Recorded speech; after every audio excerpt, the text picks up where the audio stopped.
do the intros, and also you were having us do updates related to the master plan again, Hannah. So if anyone had one they wanted to add, I'll start off. George Tlemcen, I'm the planning board rep to this committee, vice chair, and at the direction of the chair, I facilitate the meeting, and I'll go on to the chair. Hannah. Thank you. I'm Hannah Rexhoffen, and chair and member at large. And Marlo.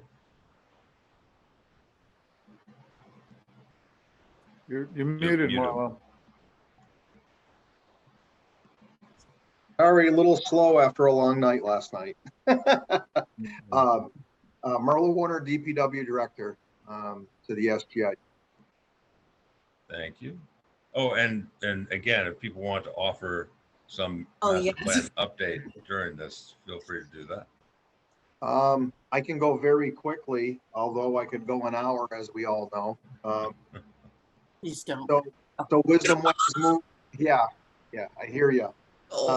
Wisdom Ways moving along fairly well, actually real well.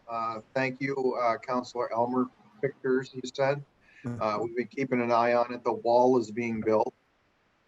So far on schedule to be the project to be completed by the end of October, early November. Sanderson Street Phase 1 between Federal and High, we're waiting for the top coat of blacktop, which will be on a Saturday, so we don't disrupt city entities in the middle school. West Street is on track, should be completed. The drainage work is being done. The sewer is complete. Water main is started.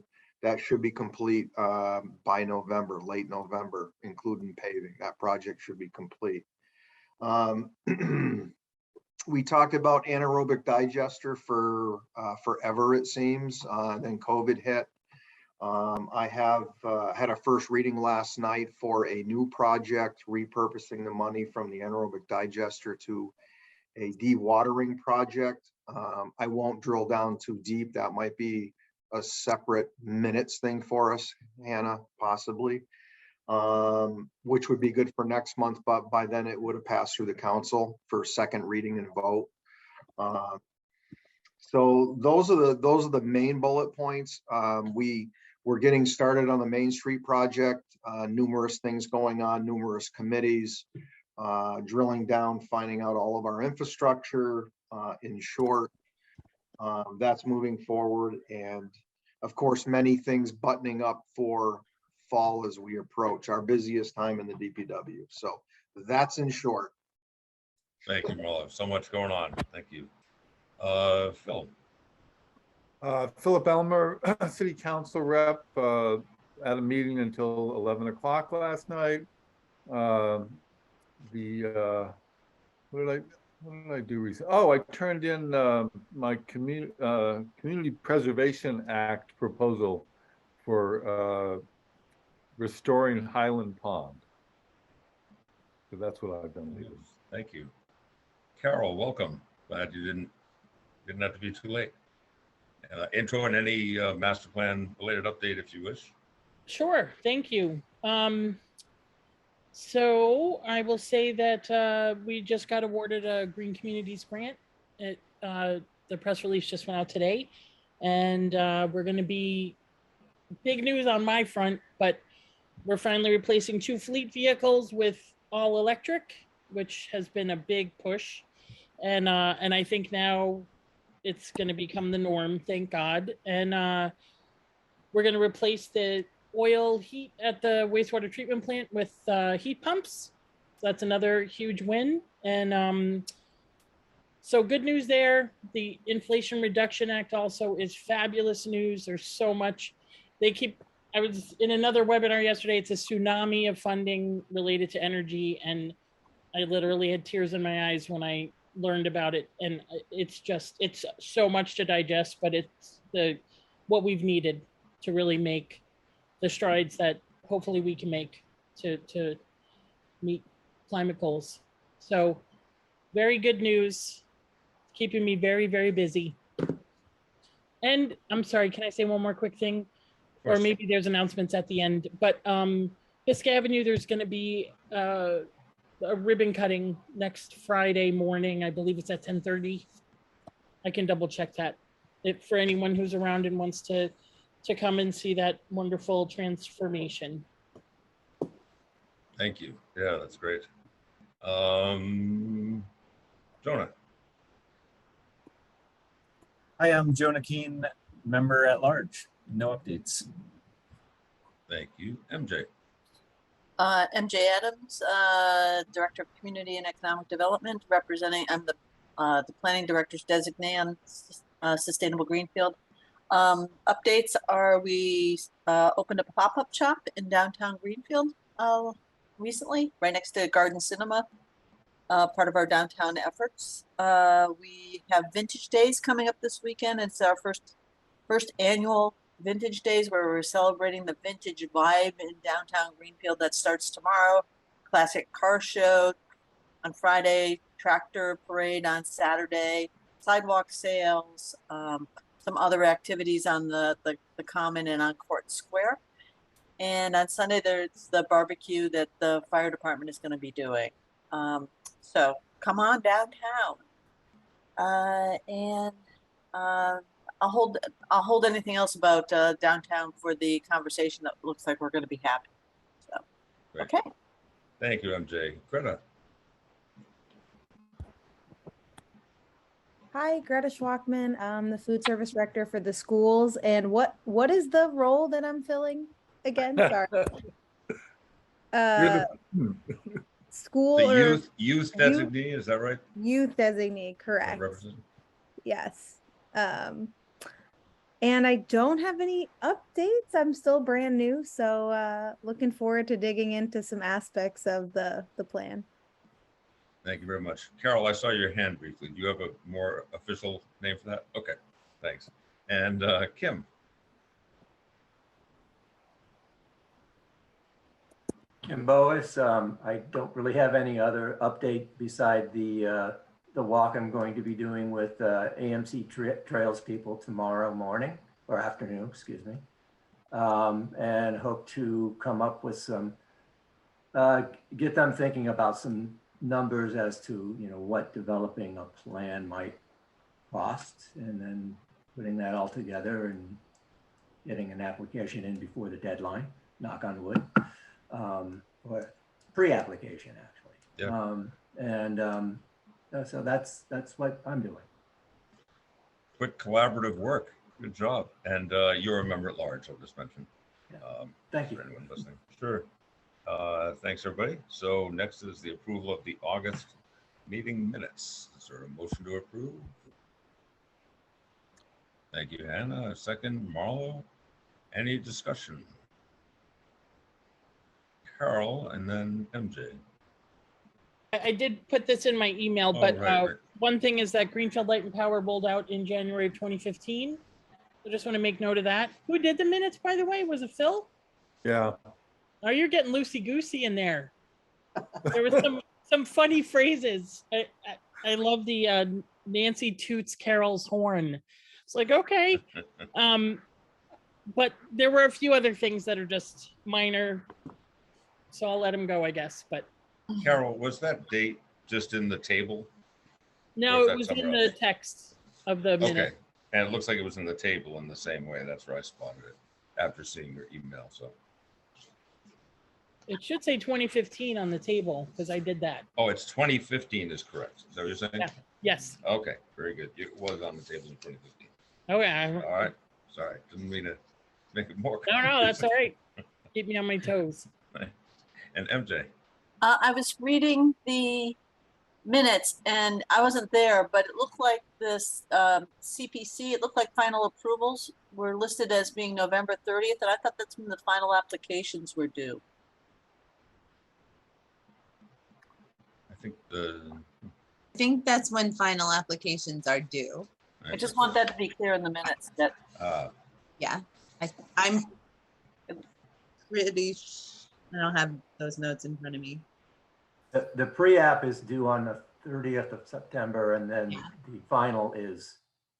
Yes. You're right, and that's on the first page of the minutes, and it should say final application rather than final approval. yes. Point taken. Great.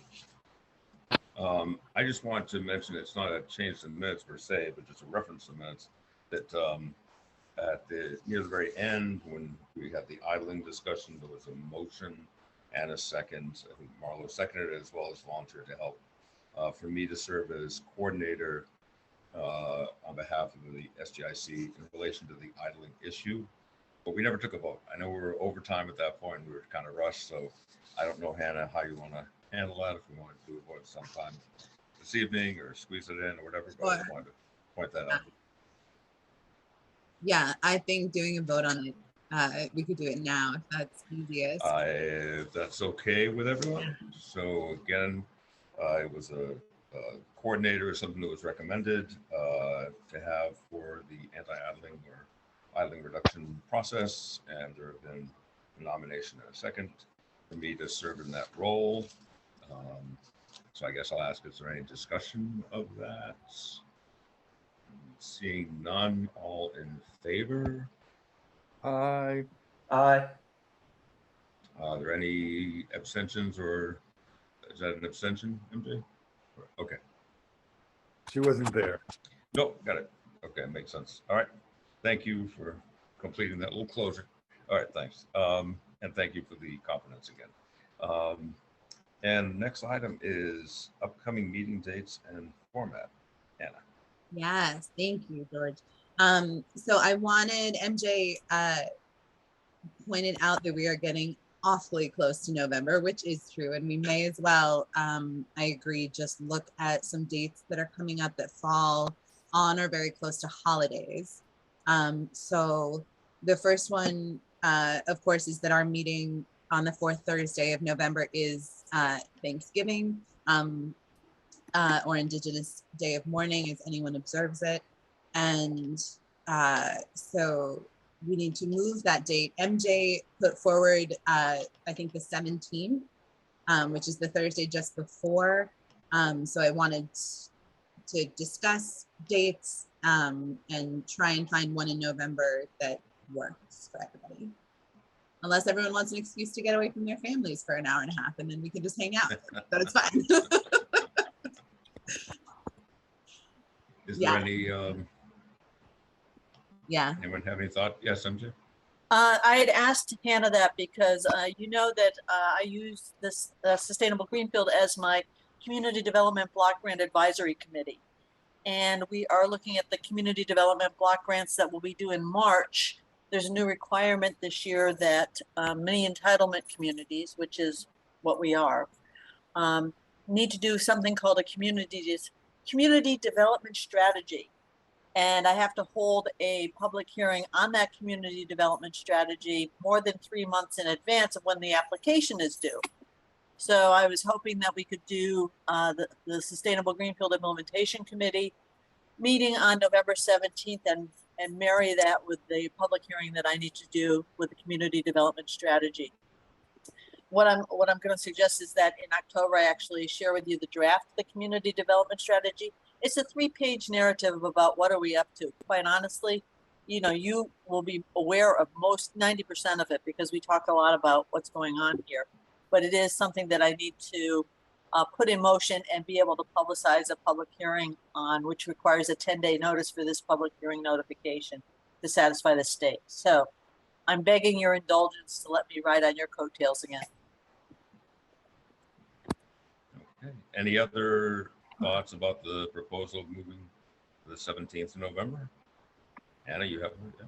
So the only thing I would say is that I am not available that date, but, and sorry to miss it, but happy to let that be the date if that's the best one. For sure. I'll also offer that the entity for which I am the rep to this committee meets on the first and third Thursdays, starts at 6.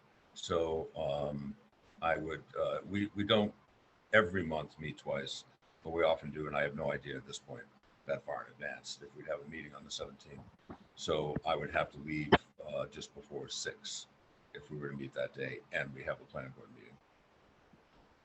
I don't know. Yeah, so I just wanted to throw that out there for consideration. would we want to talk about meeting on the 10th of November? That is the second Thursday, and I know there are other committees and meetings as well that folks are part of. I can do that. Any other? Carol, was should- that a no on the 10th? Yeah, that'll be the fire station meeting, but it's always the second and fourth Thursdays, so it's always a conflict. Okay. Anyone else have a conflict or a comment about that? I'm good for the 10th as of I'm now. good for the 10th. Okay. Okay. Do you always meet Thursdays? Does it have to be Thursday? It's easier Thursday. The 10th is, I think the 11th is a holiday, so Thursday's almost like a Friday, but still Thursday. Oh, Veterans Day, Yeah, Friday. Got I it. could do either though. Any more discussion about that, or go with the 10th at, I mean, the 10th at 5 o'clock? Okay. Was that the only date, Hannah, in question? So the following month, our meeting falls on the 22nd, which is 2 days before Christmas Eve. And I just wanted to bring it up as I am not a Christmas observer. And I just wanted to make sure that didn't, I know we get into like travel and all that kind of stuff. I just wanted to make sure that the 22nd for folks is like, fine. Okay. Okay. Marlo has his hand up. Oh yeah, sorry. I would say the 22nd is up in the air for me right now, depending on grabbing my son from Ithaca. So not sure where the dates are going to fall yet. Right now, it's fine. Okay. Just not sure where he's going to fall in with coming home for Christmas break. So Okay. it's Bill, not did you 5 minutes hear- away, so it takes a little travel. Just a little in the winter. Bill, I saw you stepped away for a second. Did you hear about, we're talking about December 22nd? No, but thank you for, so that's when the next meeting is, after the That's November when the meeting? December meeting would be, and Hannah was noting it was getting close to Christmas Eve, but people for the most part seem to be able to do it. Works for me. Okay, great. So just the change then is just November 10th at 5 p.m. That's the only change for the sort of holidays. And so the other thing that I wanted to talk about, I got really lovely feedback that I'm sure some people have experienced from Travis on the CPC, that the hybrid setup at Town Hall and John Zahn is very easy to use, and you know that it's really working for some other committees. And so I want to propose, the first thing I wanted to propose is in-person October, before it gets cold, meeting outside somewhere in person, so that we all have an opportunity, especially with new members, to meet each other in person. Not everyone might feel that same like need or what have you, but I wanted to put it out there because I thought it might be something to consider before it's winter. And then I wanted to open for discussion either going hybrid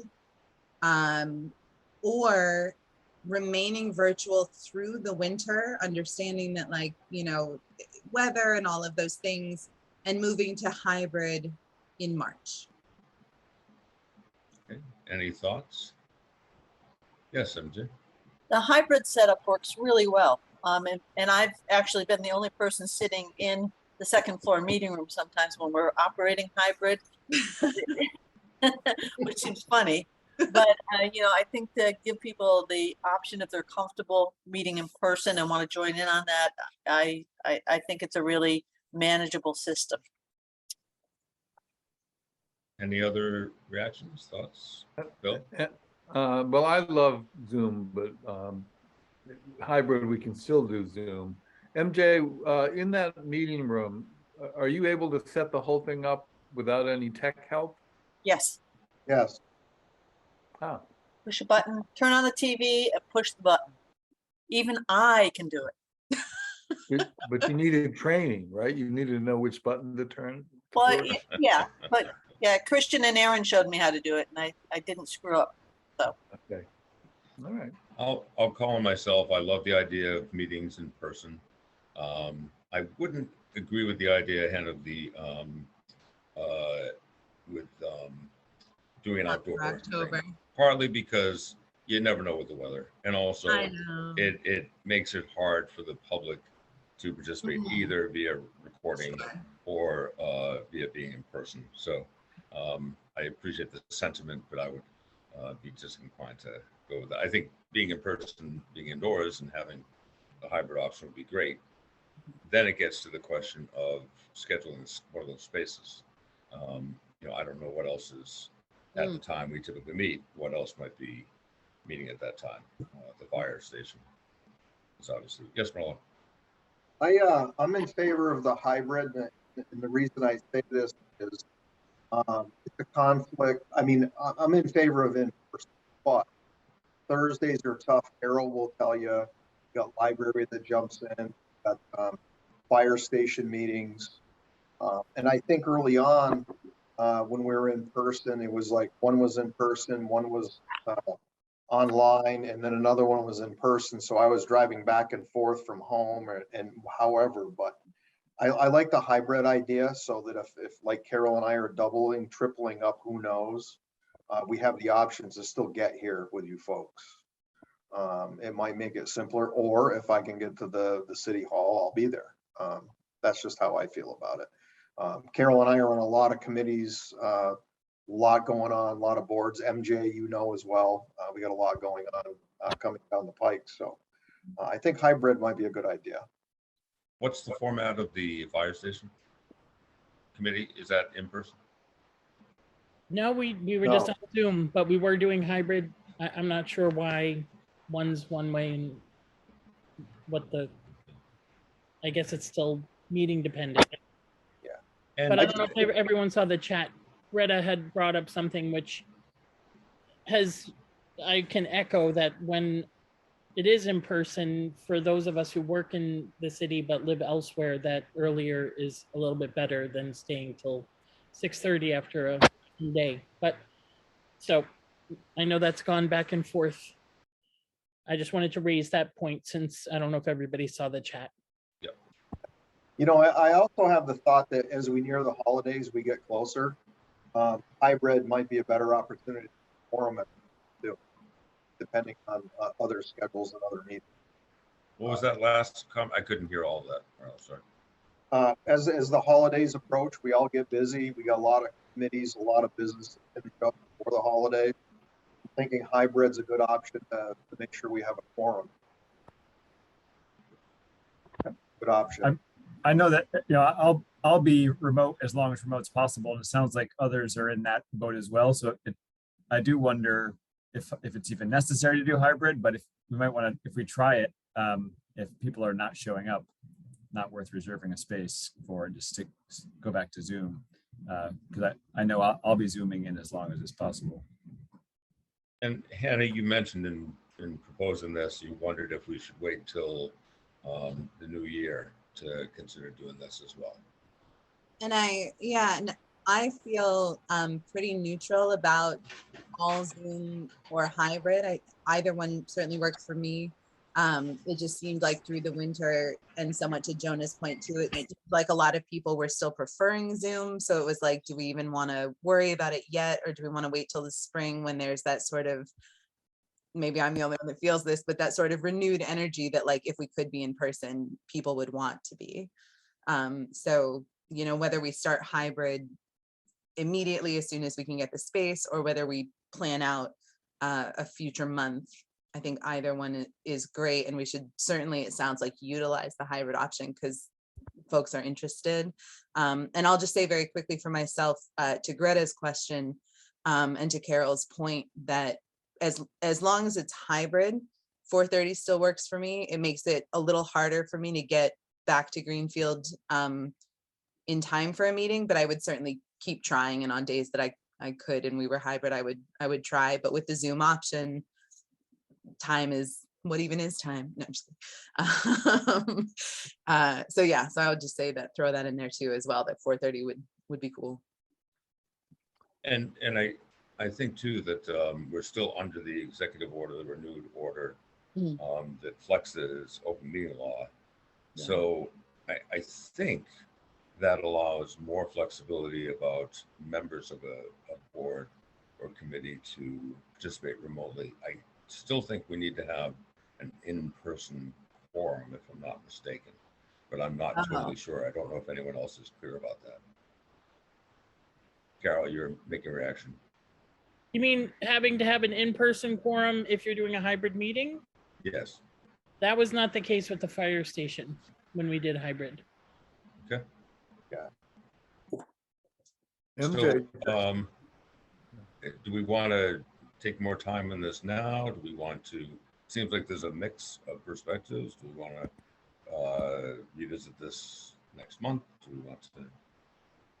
It sounds like most people are wanting to sort of stay remote for a while. So, I think that's totally workable for us. And if we're allowed to do that, then I would suggest that we continue on that one. Okay.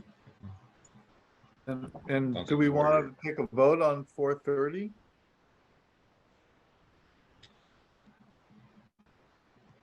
It sounds like, if I heard correctly from Greta and Carol, that maybe not, this didn't apply to you, Greta, but the 4:30 issue was more of an issue if we were going to in person. Is that correct? Yeah, I think the 5 is probably easiest.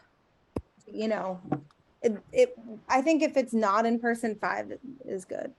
If it is in person, 4:30 would be better. So for now, we'll stay with hybrid. We'll stay with remote, and we'll stay with 5 o'clock. All right. No objections. Okay. Next item is purpose and priorities discussion. And Hannah, you're going to start with the CPC support. Yeah. So I put myself as the sort of first speaker on this item, but just want to be really clear from up front that this is meant as a very discursive part of the agenda. So I feel like we have unearthed some really great opportunities recently, and then also had been kind of starting up some conversations about getting back to some things that we had been working on. And then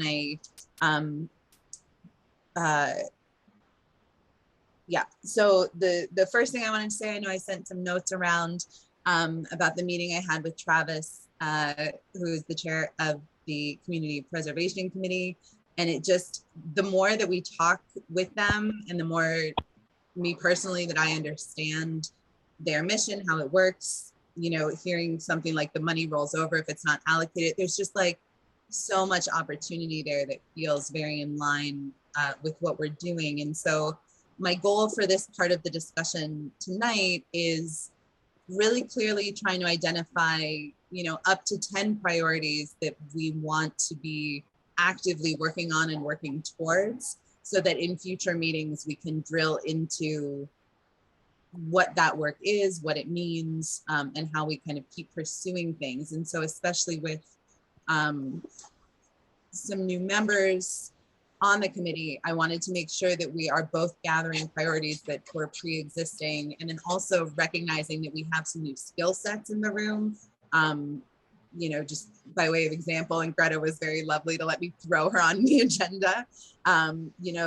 Just this sort of easier communication to students, and we've talked quite a bit about being more engaging of youth. That feels like a priority. So for me, the CPC and us figuring out kind of how we plug in and support that process towards the end of having projects be proposed there that are directly related to things that the master plan has laid out that we think are really achievable. And especially the fact that applicants have to have sign off from the departments that are connected to or are overseeing any project that is on city property or would require city assistance. I think we certainly are poised to be a great connector for people. So, you know, talking more about how we connect with the public and reconnect with the public to let them know that that is one of the things we are here for. That to me feels like a very big priority. And then I put downtown and the youth on there because those were two that I also knew were kind of front and center, and I wanted to give an opportunity to MJ to kind of check in with where things are at with downtown, because I know we had sort of been fired up about like, oh yeah, we're gonna you know, really plug in. And so, and then also wanted to put Greta in the hot seat a little bit because I would love to know if there are ways that we could either be supporting things that are important to the youth of Greenfield that you might know about. Food security is certainly something that's in the master plan as well. And I think a great opportunity to engage students around that kind of work. So I just wanted to kind of open it up from here and see if we could come up with a short-ish list of priorities that everybody feels included in the conversation in building.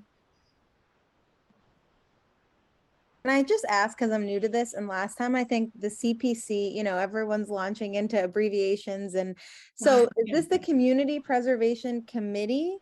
Yeah. And they have a Yes. grant program available? So go ahead. I'm sorry. Oh no. So and there are definitely people in the room that could probably speak to this better than I can. So the Community Preservation Committee oversees the application process that is created by the Community Preservation Act. That is what was actually passed by the town, and is I believe it's a percentage of property tax. Is that right? That is set aside into a fund that can then be applied for by anyone in the town to use those funds specifically for projects that fall under, and this is where I'm going to lose the list, that fall under certain parameters. Bill? Four categories, I believe. I'm Green not sure I can do them on the spot. I know it's green space, Open historic space. preservation, public space, historic preservation, Housing, housing. And recreation, it's open space, recreation, housing, and Do they historic. have a website or like a specific link to, if someone is able to drop that in the chat, that would be great. I'm sorry, I'm just trying to catch Oh, up. no, But this sounds very interesting and like a great opportunity. Are these 10 priorities that we're developing like in general, or are they specifically for this funding? Sorry, I was multitasking. I think they are in general and will also kind of subsequently inform some of the ways that we help with the funding process. That's kind of how I was seeing it, because I think, you know, I see our plug-in to the Community Preservation Committee and helping with that work. It's very tied into the master plan. But that's not the only stuff in the master plan. So it's certainly, there are other projects underway that I think we are very valuable in supporting and facilitating. And this is due, an initial proposal is due the end of this month? Yeah, so a pre-application, which is required from anyone who is wanting to submit a full application later. A pre-application is due by the end of this month. My understanding is that it's very simple. You don't, in the pre-app, need the sort of solidified relationships and sign off that you will need for the full application. So yeah, Phil? I'll just say that it is a very short form. You can fill it out in a half hour. It does come in a PDF initially, but if you ask, they'll give you a Microsoft Word version, so you can fill the whole thing out online and email it in. and better to take a crack at it and just try than miss the deadline. So are we submitting something, or are we just going to try to link up with folks who are submitting things, or both? The latter. Okay. The latter. But I Yeah. do believe, Phil, correct me if I'm wrong, I do believe we can also submit something. And if it is approved, we can find people who would want to execute it. I felt like that was part of what Travis was saying, was that if, anyone can put in a pre-application, but then the due diligence follows of making sure you're partnering with the right departments, making sure, what you're doing is really feasible. And so that might be a whole other meeting potentially, is us identifying potential projects that we see as big parts of the master plan, and then identifying people that might want to partner or execute those. This is where, for me, it gets a little like, what is our role and what reverts then to us being individual members of the public here. Yeah. MJ. So the pre-applications are very simple, and it's to throw ideas and possible projects against the wall and see whether or not they're eligible. It's also to help us, the municipal staff. Christian from my office is the administrative support for CPC. And one of the things that we've committed to do is take a look at pre-applications and try to connect those applicants, those pre-applicants, to organizations or departments that might have a hand in advancing the project that they're interested in seeing. So, and this is a brand new process. This is the first time Greenfield is doing it. Other communities have been doing it for several years, but we're still on the early part of the learning curve on how this is going to work. So, and I agree with Phil's comment that, better to do something, even if it might be not fully, thought out yet, to just get it into the hopper so it's a point of conversation, so we can connect the pieces to see if there's already something happening, or if there's a department that's working on that, or if there's an organization in the area that we might be able to connect you with to help it advance. Calling myself, I'm impressed that 2 of the 9 of us here have submitted pre-applications, which is great. And I wondered, MJ, since you're in the pipeline a bit, do you know how many of the pre-applications have come in so far? 4. As of yesterday at the close of business, there were 4. 3, Wow. I think they're talking about 3 of them tonight. They're going to have another meeting to talk about the 4th one that came in. And I'll share that even though my department didn't submit one of the things that came in was a result of the work that my department's been doing. Yeah. Was I supposed to copy you, MJ? For what? For my application, I got pre-app. I sent it to Travis. Is that good enough? I know, I took myself off. Yes, Christian's the administrative, guru on that. So any paperwork goes to Christian. My only involvement is helping Christian and Travis connect to organizations and other departments. So I'm sort of in the back row on this one. The other thing I'll repeat that I think it was you, Carol, that had pointed out at the last meeting, is that you can go look at what other communities in the state have done as projects. So I haven't availed myself of that yet, but it sounded like an intriguing idea. Carol, you had, I think she had a link or something like that for us. Or... The link that is in there, the one I think MJ put in, it has there's a drop down to the data bank, which has all of the projects, and you can sort by the 4 categories. So I do actually have a question related to that, because I did look, I love to look at what else has been done to just try to help, fuel the fires. And I thought we were told that these were projects that would not be done by the municipality otherwise. And so if that's correct, I'm very confused, I guess, because even in Amherst, they're doing projects, and all around the state, there's projects that are happening. For instance, in Beckett, they're insulating one of their municipal buildings as part of the CPA, which typically I would do under my department and try to get other funding. So, all right, you have a response? Let me call on in order: Hannah, then Phil, then MJ.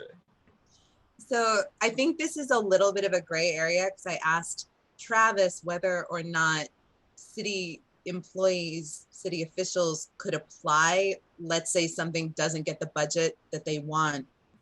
And he said that you can apply for that project if something is not funded or otherwise being done by the city, but it does still go through the same process of having to be approved by the town council and the mayor.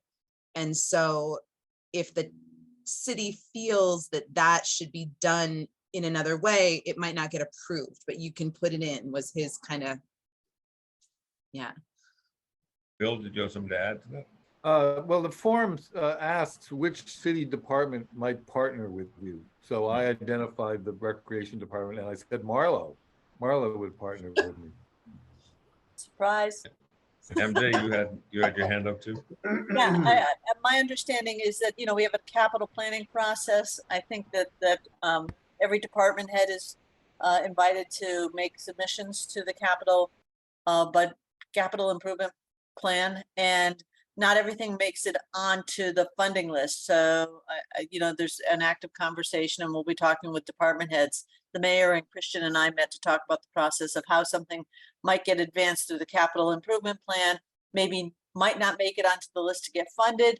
And when that happens, then it would certainly, we'd take a look at whether or not CPA was a funding source for that in a more immediate term.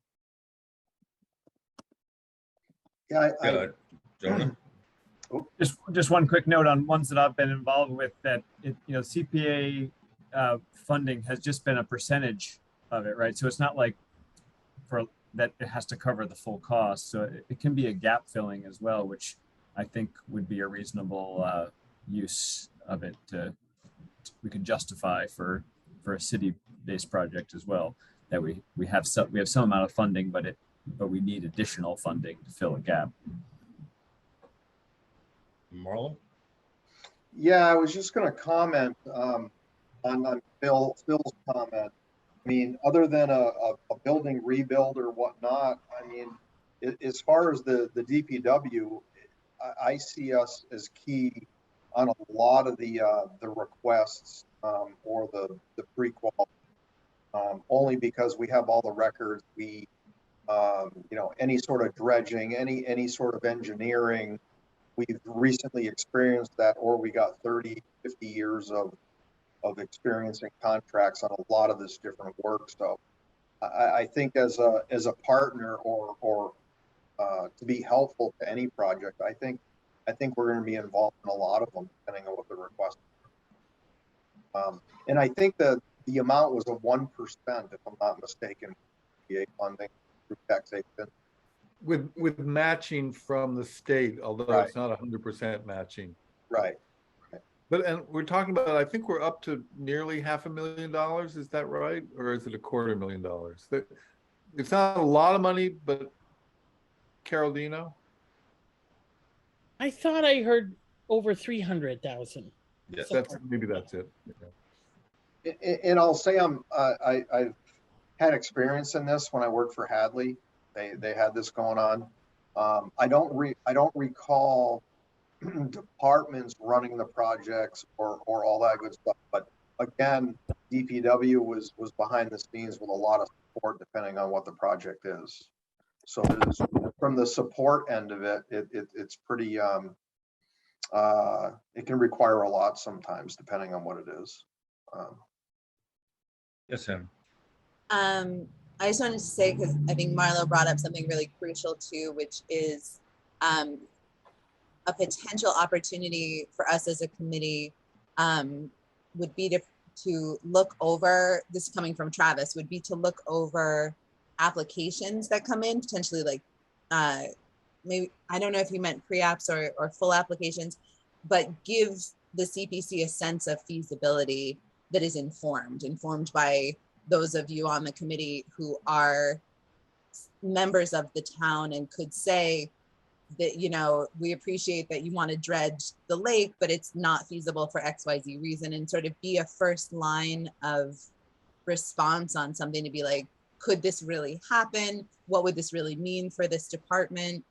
Is there someone in this department who's willing to really back it up and see it through and kind of do some of that background work so that it's the application process is really rooted in reality. It seems like that would be a very helpful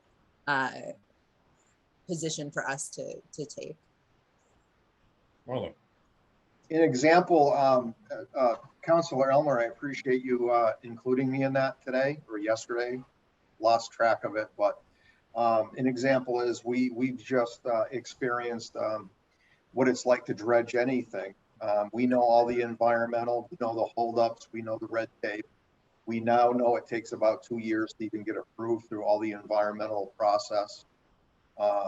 Army Corps of Engineers. So there's a prime example of Councilor Elmer's pre-app, pre-qual, whatever, where we can be, I believe, very good assistance to at least giving the information and what we're looking at to get to where we're going. As far as timeline, you know, some things take a very long time. Dredging used to take 6 months to get permitted. Now we're at 2 years, just because of all the EPA, DEP regulation. And I'm not saying that negative. A lot of it's for good reason. So.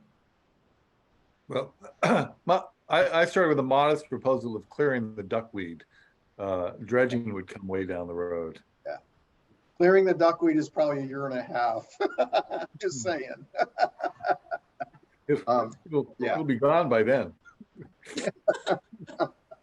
And I'll mention, Hannah, from your notes of your meeting with Travis, and thanks for doing that. It looks like the other aspect is identifying projects that resonate with elements of the master plan and championing those or emphasizing that resonance. So, and get back to the framing of this agenda item. Yes, sorry. That, Tracy was asking about too. I mean, obviously the CPC is one example of an opportunity that's come up and has time sensitivity, and that's why it's, you know, talked about it quite a bit the last couple of meetings. But you were also talking about kind of a parallel process of, you know, another way of framing this massive document and coming up with these 10 priority areas. Is that an accurate way to put it? Yeah, yeah, I know we're super in the duckweeds here with CPC, but yeah, just looking at the fact that we have some new members on, and we are slowly coming up on whatever happens with this plan at the end of its tenure or its continuation or what have you. So making sure that we are addressing things that longtime members have been wanting to address as well, and not losing sight of anything, and just making sure that what we're working on right now and for the next, you know, year, 2 years, is what everybody is feeling kind of is doable and fired up by and everything. So I think we have a lot of different things going on. So I just wanted to kind of refine. And then at the end of the agenda, I wanted to also check in about guest speakers, which I think has been another kind of priority of ours, is learning, constantly learning and checking in from other entities. And so the discussion of these 3 sub items, the CPC, the downtown youth impact, is kind of a way to generate thoughts about the top 10 list, so to speak. Okay, thanks. Was there anything else about the CPC support for the CPC process specifically people had, or should we go on to the downtown issue MJ was gonna? Yes, sir. I just wanted to say one more thing about the CPC, which, and I know I said this a minute ago, but it really struck me when Travis said it in our meeting, was about the money rolling over. So I do think that there is a way that we can plug in and help with this round if we really stay focused on it. But I also think that we could be talking about kind of a longer ranging relationship that this committee has with that committee. So I don't want it, or not I don't want it, but I don't know that it needs to feel stressful if it's like, we're not really sure how to help right now, you know, or we want to. So just to put that out there, that this could be a sort of longer ranging conversation. Important point, thank you. MJ, did you want to touch on the downtown aspect of this? Or Carol?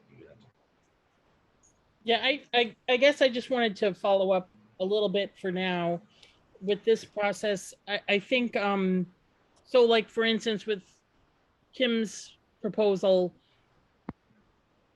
did that go to the recreation department yet? Or is that going to be part of once it gets through, like, you didn't contact the recreation department, right?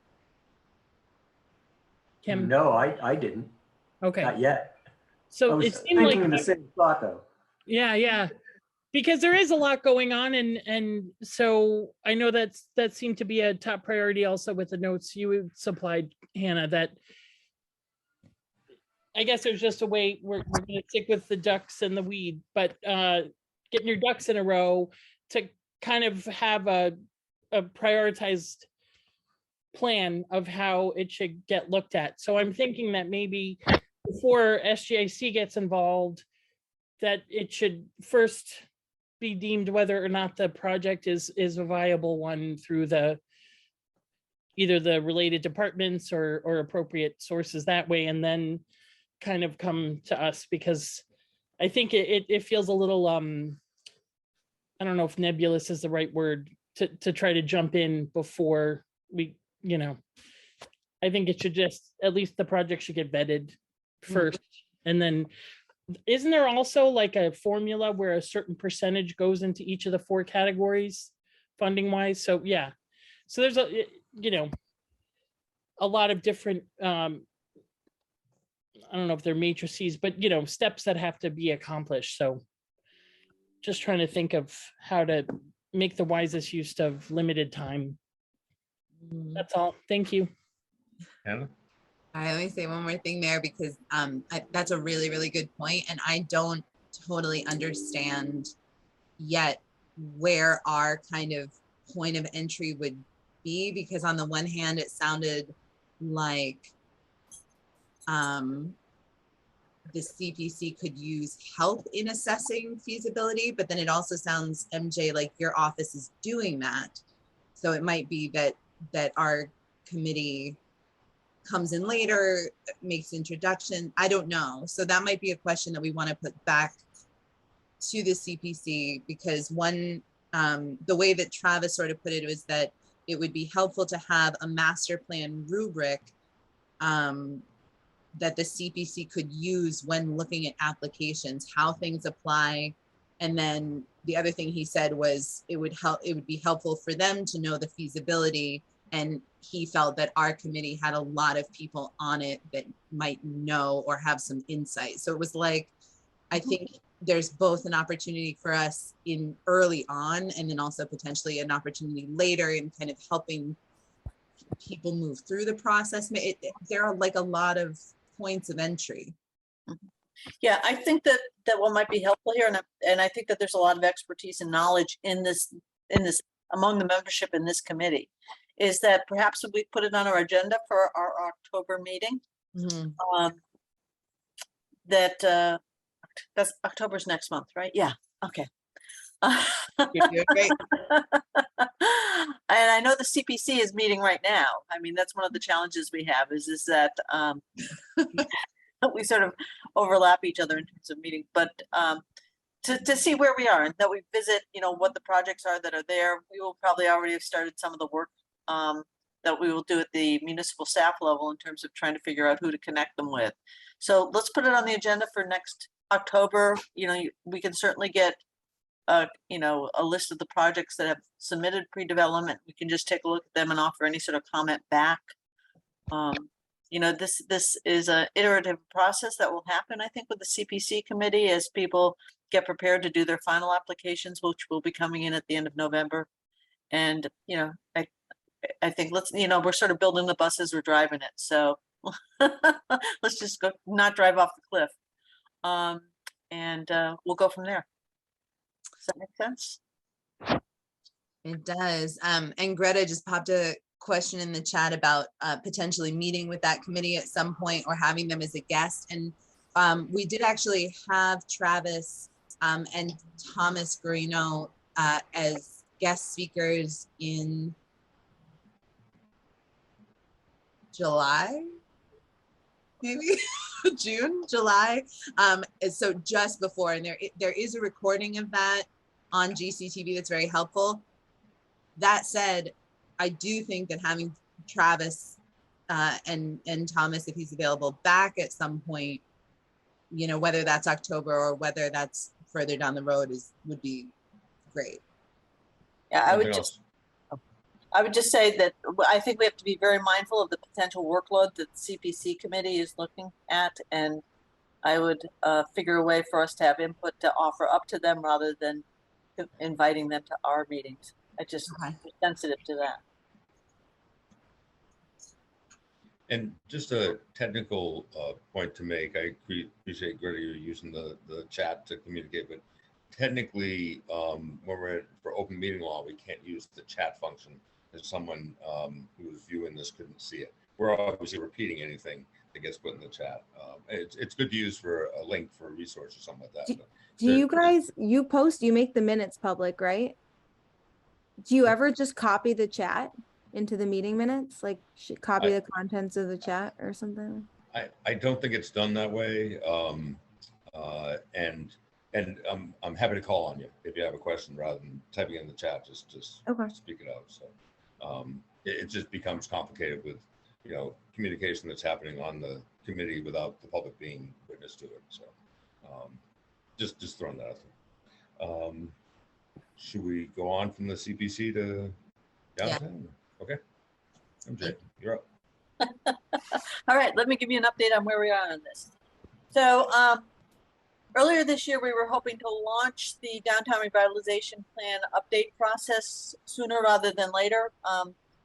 But we were successful in getting some short-term grants that we had to really pay attention to. We got the Mott grant, and then we got 2 redo grants. The Mott grant really beefed up our ability to do marketing and advertising, and we just rebuilt the visitgreenfieldma.com, which is our outward-looking, our invitation, you know, our webpage that's really directed at people coming to the area, to tourists, and it looks great. But we had a lot of work to do with that and some other things in terms of marketing and advertising for some events that we partnered with the Greenfield Business Association with, and also with the Franklin County Fairgrounds. And it's created this great new sort of collaborative working environment among those 3 entities, the city, GBA, and the fairgrounds, that feels really positive. You'll see some new signage on I-91 as a result of it, and also some local wayfinding to the fairground that's going to be much more attractive and informative. So we did that, and then we also received 2 what they were called redo grants, Regional Economic Development Organization grants. One is to get a kiosk that would serve as a business directory information board, very similar to the one that we have in front of City Hall, but it would actually have our website, the Visit Greenfield website, live on it, and would create a directory of local businesses that has a touch screen. So that was one of the things that we've been spending some staff time on. And part of that is a project to run some 200 amp electrical service onto the common. So it's been a little more complicated than we expected, but we're navigating through that. The other things that were funded were the pop-up shop that I mentioned earlier, that we're partnering with Greenfield Community College, and that's been set up. And then also the second part of that is work with some of our downtown storefronts, where we're looking to hire a design consultant to do some one-on-one work with our storefronts so that they're looking a little more attractive and upscale, or prettier and more attractive and inviting, and providing some funding for them to have new awnings, new signs, some storefront window fixtures, and lighting. And so and I'm giving you that as part of background because we also lost a staff person unexpectedly in my department in June, and have been struggling to sort of manage that workload. Lindsay's workload was significant. So all that said, it's put me behind the 8 ball in terms of trying to get this downtown revitalization plan update launched, which should happen probably in November. We're hoping to have the consultant responses by tomorrow and have somebody on board to start working with us in October and do the first community workshop on the downtown revitalization plan update in November. That said, you know, there's a lot of things that are going on or potentially going on in downtown between the library getting built, the fire station starting to get built. The skateboard park went into construction. There are some other things that will be announced in October and November that I think will make people happy about how we're addressing some housing and some other things in our downtown. But so what I'm saying to folks is be prepared. We're going to be very busy and talking a lot in November and December and early into next year about the future of our downtown, and looking forward to having this committee be a very big part of that. So did you want more than that? Phil. I'll add that the city council voted the money for the fire station last night, and they can break ground now. Yay. And then I'll also make mention, and you'll know more about this later, but we've been talking about the downtown improvements, the roadway, the Main Street improvement that Marlowe's department is working on. And there's a nice new working team that Danny has put together of all the departments that are really involved in everything that's going on in downtown. So it's been good that we're all working together and sort of singing off the same sheet or starting to sketch on the same sketch pad, which is really helpful for all of us, I think.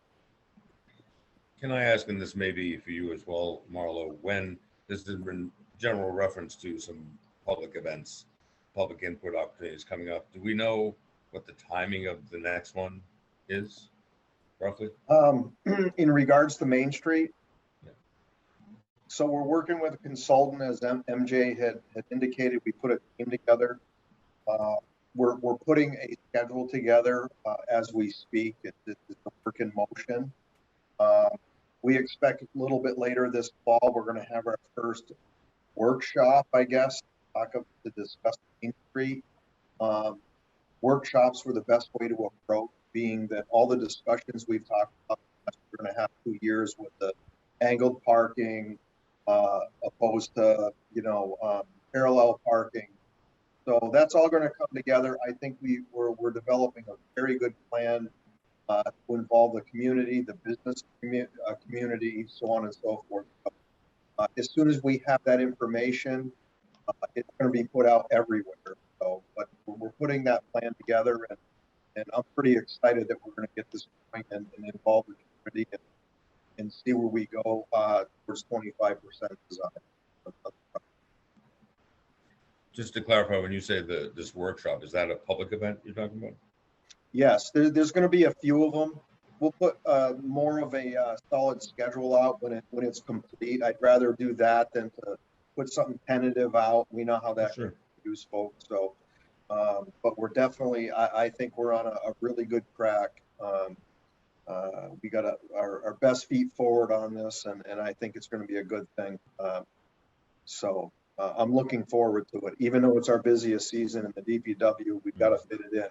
Holidays coming, but we'll get it done. Thank you.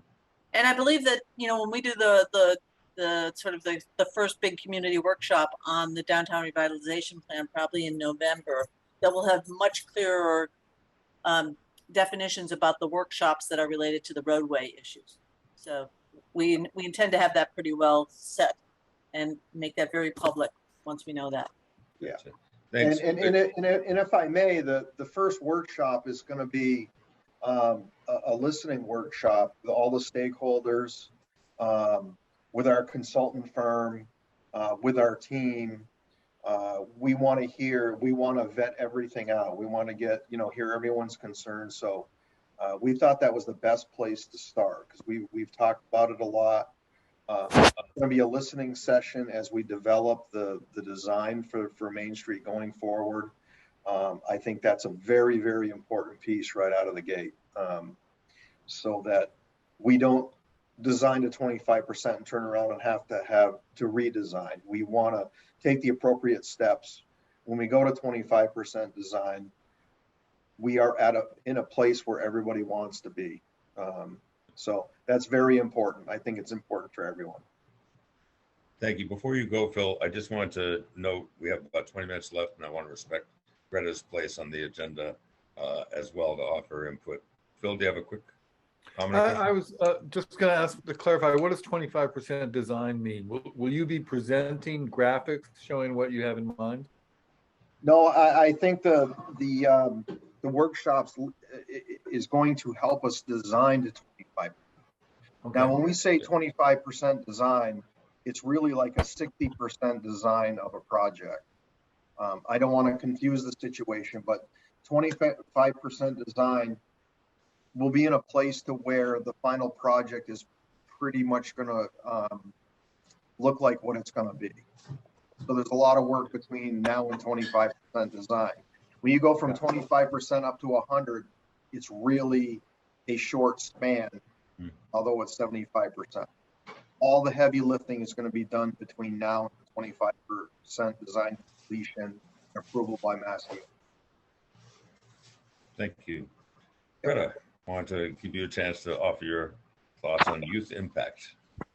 Yes, well, I'm curious, like who was kind of representing the youth voice previously? Like what have been some prior priorities relating to youth impact? Just so I'm not, you know, I should probably go back and watch all of your meetings, but very busy season. With all your time. Does anyone have some background? Hannah, do you want to respond? Yeah, so I would say I'm probably one of the newer people here. So in my time, our youth liaison was Jacob Frank, who was a student at Greenfield High, I believe. Is that right? And so we had what I felt was really awesome input from him about what his cohort was interested in and what was important to him. And I feel like the things that I heard a lot were about there not being anywhere downtown to hang out, which is why the skate park is such an awesome, awesome thing. Not a lot of spaces where teens felt invited. And then he also mentioned and also struggled with internet access and just things about how his cohort was literally able to connect. And we were also in COVID, so it was like, you know, really big questions around how are people connecting, young people connecting, how are they feeling connected to Greenfield, are we reaching them at all? And so that, in my time at least, that's kind of been the lens through which I was looking at youth. And I'll just offer the position was mostly vacant, except for Jacob. So I think that's amazing that you were able to have a student serve on this committee. Awesome. I think that's the goal, right? But I will aim to be as close to the students as possible.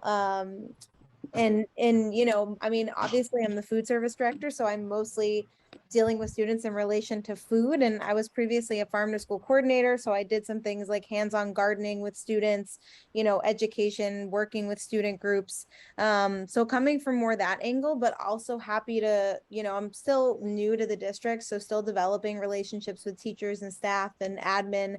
But I'd be more than happy to bring, like, you know, specific questions or topics or surveys to students, you know, try to get some focus groups going with students, or if there's a teacher, you know, that I hear, you know, is really focused on a particular topic that aligns with what we're doing, like, you know, connecting with them, maybe seeing if, you know, a student would, I don't know if we have people kind of pop in and off. I know you're talking about guests, but yeah, if you know, if there's a particular topic that a class or a student like feels strongly about that they want to be involved. So I guess it would just depend on the subject matter. But I met with a student last year.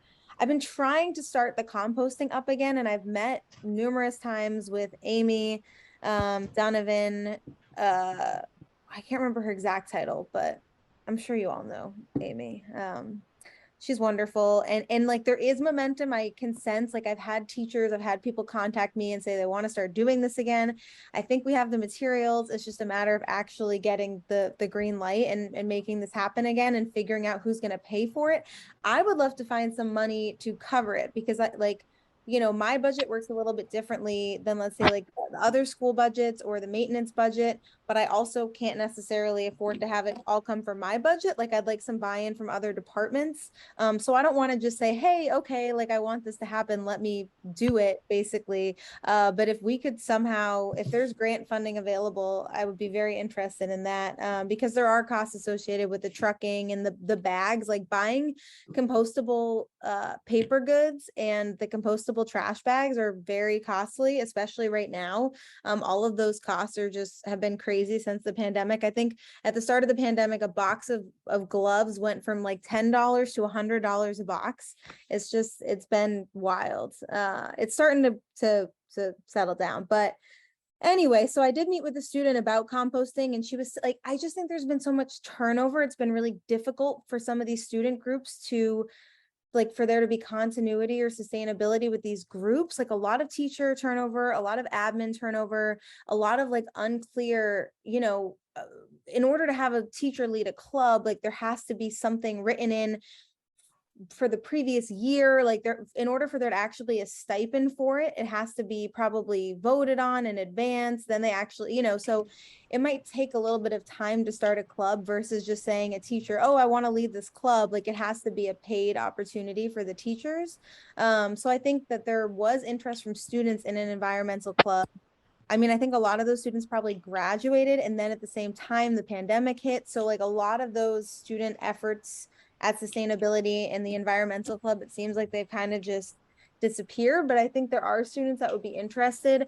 And I'd love to, like, I feel like the students at Four Rivers, so we actually like service their meal program, and every time I go over there, you know, they're just more like involved with that kind of stuff. And I know there's teachers over there doing farm to school, they're composting. It'd be interesting to hear from different groups. I don't know if you guys consider GCC youth too. Yeah, youth is just anyone.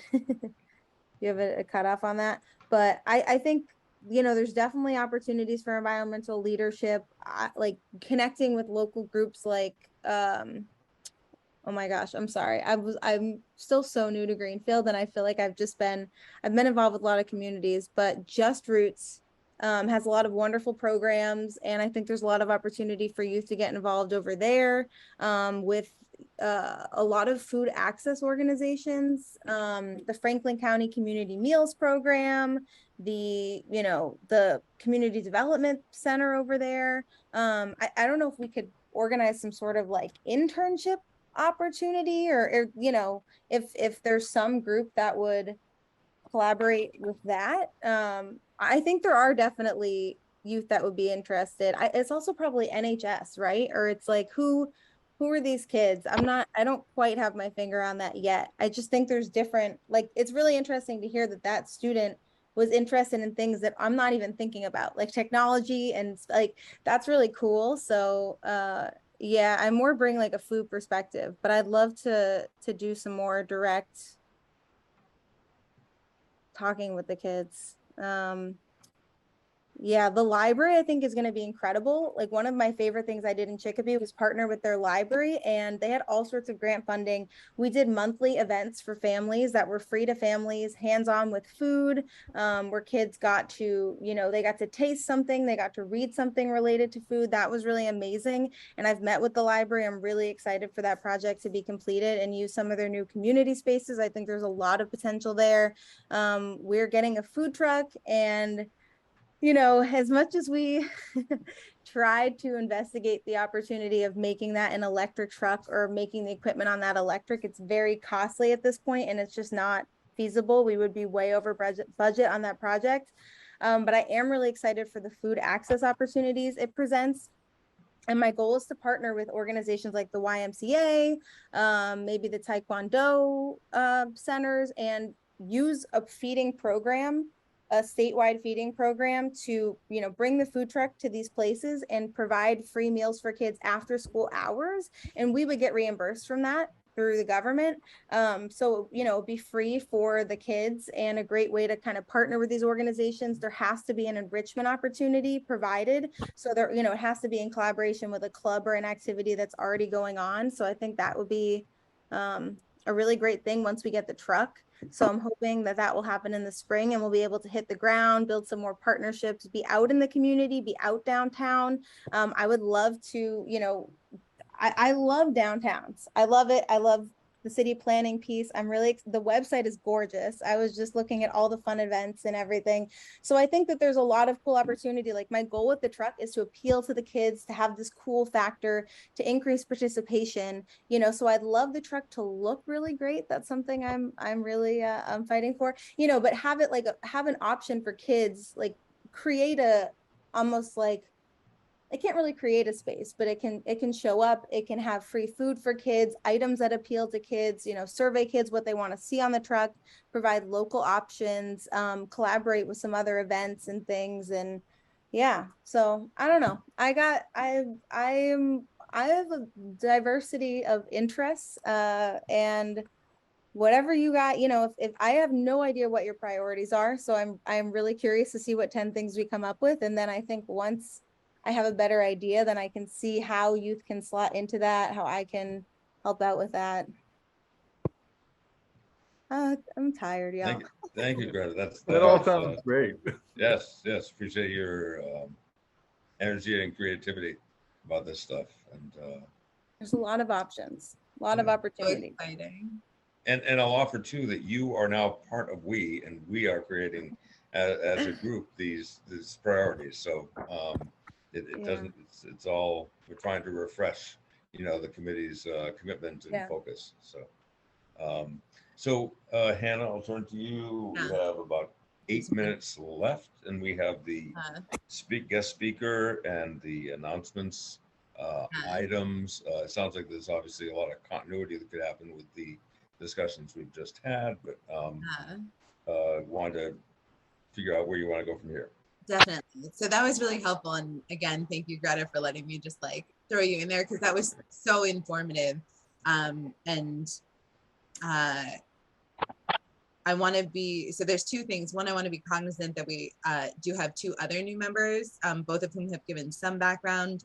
And, you know, I would love to hear priorities that both Kim and Jonah have as well. And if we don't have time tonight, maybe we can make time for that in October, because it was just great just now, Greta, to like really get a download, because I feel like youth and food are both kind of priorities that are in the mix as well.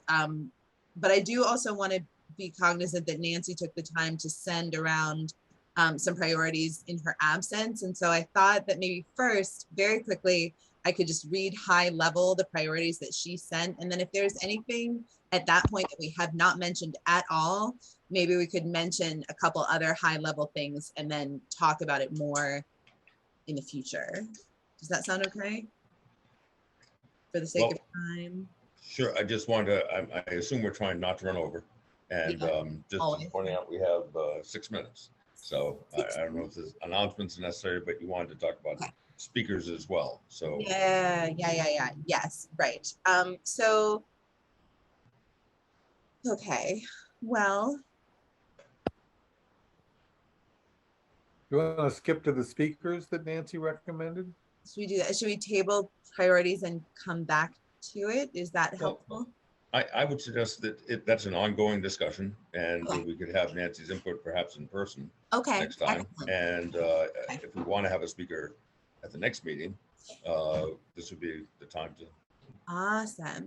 So, okay, excellent. So I at a previous meeting, I can't remember if it was the last meeting or the one before, we had talked about Jessie Dean, who is the new head of the Franklin County Chamber. And she is a colleague and friend of mine from my work in Amherst. And she has already met MJ, and I'm not sure who else here. She's just such a dynamic, awesome person. I'm super psyched.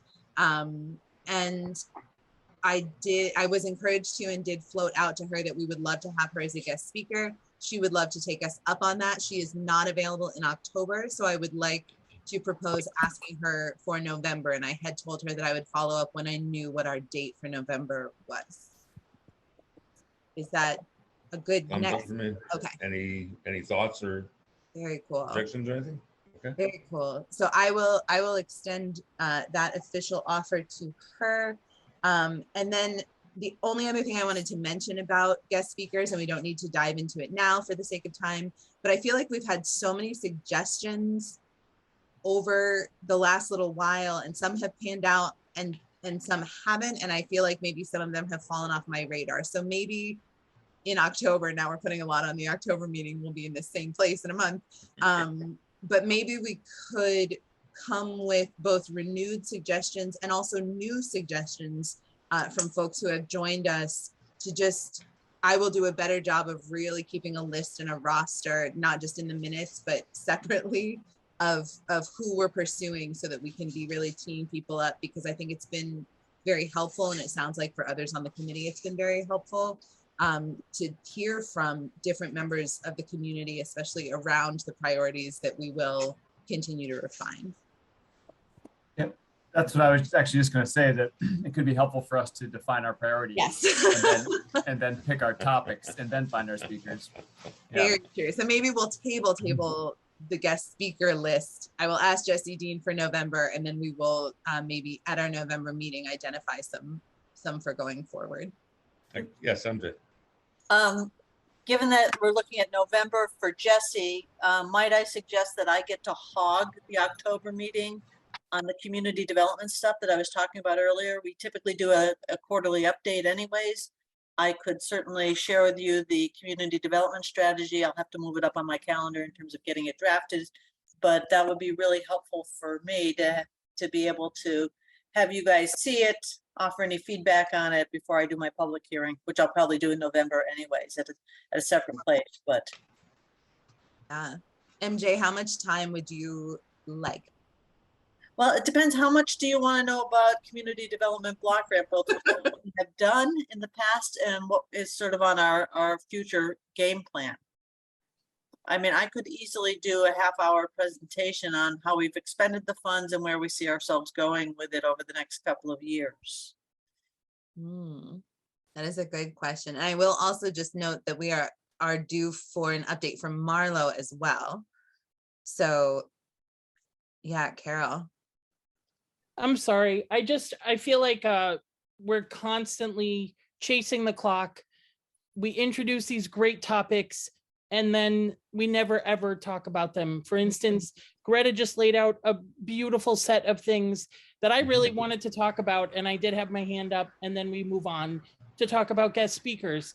We still haven't even said a word about Susan Morgaftik's presentation, which was probably in April now and was very informative also. So I feel like we need to really hone in on what the goal is here. And honestly, you know, I know our committee somehow serves this CDBG purpose, but it takes up a lot of time, and I don't necessarily, it doesn't have to be a part of our meeting. That was just something we did when you first started and you asked for 15 minutes every 3 months. And so, you know, especially since we have new people, we have new interests, we have all these things going on. There's a lot happening. It'd be really nice to actually finish a topic and help define where we're going next. So that's all. Thank you. Okay. Heard. So I'll call myself, Carol, sorry if I missed your hand. I think I was probably looking at the clock because I was trying to respect people's time, but I had a similar feeling about, boy, Greta offered so much good stuff, and it would have been nice to have gone around and see what people want to respond to that. So maybe we can do that next time, and perhaps as I'm sure Hannah, you offline can talk to MJ and Marlo and try to balance out the portions of the agenda to get set up for each one. Yeah, I'm happy to go back to 15 minutes. Happy to do that. Great. Greta, you had your hand up. Yeah, I was just gonna say, like, I feel like you know, we can talk and talk all day. I think I love the idea of identifying these priorities. I wonder if we can do like an actionable process where we all just like do a big brainstorm. We send in our ideas, we consolidate it. We see, you know, we like what's repeating, what are the big themes, and then maybe we all vote, you know, like we see what the list is, we make a list, and then everyone has to send in like their top 3 or something. And then we build something based on that, just like, you know, something that's like actionable. We can all do our homework, just like throw out what our priorities are, just get all the stuff out of our brains, and then figure out like what we actually want to hone in on, and maybe make like, you know, set some smart goals or a timeline for, you know, what these priorities are. Nice. Absolutely. So you're talking about having a document we would all contribute to. Yeah, or between some meetings. sort of process. I don't know what that would look like. We could agree on it, but just instead of just like, you know, because we're all going to throw things out, and I think we all have, but I was just looking at that list, and it's great, and I see a lot of great things on that, and I think we're all probably thinking along the same lines, but it would be good to just get it out there and then rein it into things that we all agree on. Very good. Thanks. Hannah. Absolutely. I think that makes a lot of sense, and I appreciate everything that everyone's sharing, and I'm happy to do it that way. So would it be helpful between now and October for everyone to take a look at, again, or for the first time or whatever, the master plan, and really share with the group, maybe over email, or I'm happy to send around, you know, a common spreadsheet or something that everyone's able to edit, so that we get a sense of everybody's priorities. I'm seeing a finger, which is cool, because I just want to harken back to why this is on the agenda, which is, and I don't even know if he remembers, but this is something that Jonah asked about several months ago, was kind of like, what are our priorities, because the master plan is big. And so I feel like this convergence of existing members, newer members, of which I still often consider myself one, you know, I do think that it's great to kind of get the history, but then it does take so much to catch up with like what each of us are passionate about and what brought us here. So I think that's a really good suggestion, to kind of have a place to compile it and then go through it for sure. You can only be new for so long. Really? I'll second the idea of a common spreadsheet. I think that's Okay. a concrete plan. Awesome. Do you have what you need, Hannah, for moving us forward over the Yeah. next month? Okay. I think so. Yeah. Marlo? Yeah, and I had mentioned, I'm taking the dewatering project to the council for vote in October, which is 2 nights before this meeting, or 1 night before in October. I'm not looking for a lot of time. I mean, it does apply to the master plan. At one point in time, we had, you know, quarterly update for me. We've got so much going on. It's tough for me to nail down. As you all know, my projects are like a moving target constantly. So I'm happy just every now and then to give an update on specific, you know, projects towards the master plan. I'm not looking to take up a whole evening. Unless you need me to fill it, let me know. I will do so. Awesome. So that's that, and I like the spreadsheet idea. So Excellent. Okay. Very cool. It sounds like we have a plan. The good thing is we have a lot of energy and ideas, and we can easily fill an hour and a half. So we want to do it efficiently. Yes. Yes. Absolutely. Are there any last thoughts or announcements before we have an adjournment? Carol, then Marlo. Well, it's a little cheeky, but part of the reason I had my hand raised before is you sit on the board of the co-op, right, George? I'm not on the co-op board at this time. Oh, I was going to try to get Greta the compostable supplies she needs as a donation. So that's why I had my hand up. I'll stop. I would encourage involving the co-op in those things, kind of things, but not through me. And thanks, Marlo. yeah, actually, Carol, thanks for stealing my thunder. I was going to reach out to Greta after her presentation. I've got the ultimate recycling coordinator that works for the DPW, and we're into composting and everything we need to do under DEP regulation for recycling. So reach out. We might be able to be a resource in helping you with materials. And Janine is always willing to go to the schools and talk recycling and what's coming down the pipe. So maybe there could be some sort of collaboration there. Nice. That's the last thought. Are we all set to adjourn? Looking for a motion to adjourn? So moved. Second. I assume there's no discussion. All in favor? Bye. Enjoy the rest of the evening, everybody. Thank Care. you all. You too, Night. take Take care. care, everyone. Everyone. Thank you. See you tomorrow, Phil.